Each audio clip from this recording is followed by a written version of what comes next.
Hello mga lods, i-share ko na naman sa inyo ang aking alagang pita fish. Ito yung mustard meal breeder sites. Napaka-kondisyon nito at saka matingkad yung kulay nito mga lods. Ito, meal mustard gas pita fish. May mga brother to, mga lods, mga guys. May kapatid to na ganito din ang mga kulay, mga nasa mga 5, 6. Pero hindi pa, may mustard gas. Ito yung bago nating update sa mayon dito sa ating channel. Ito yung breeder size nito mga lods. Breeder size.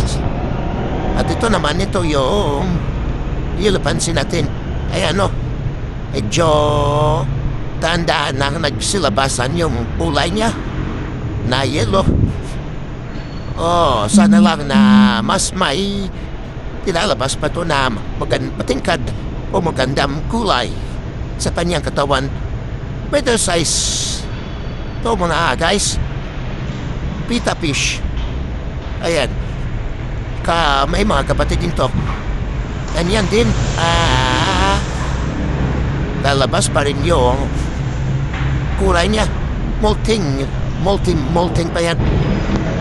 Lods, ayan napakaganda niyan. Saka,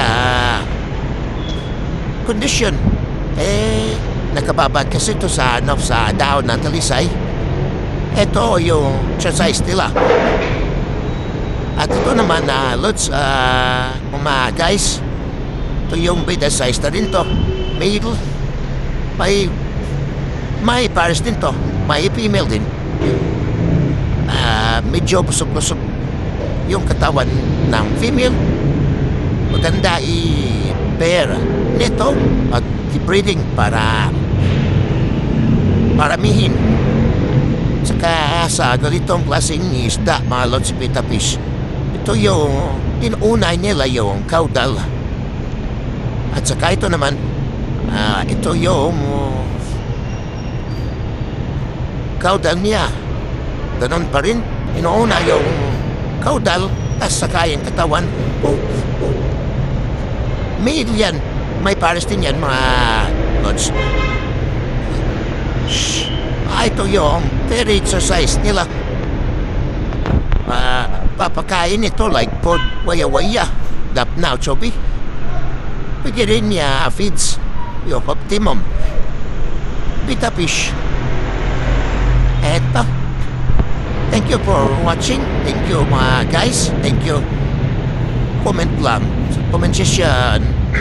Thank you for watching. Enjoy.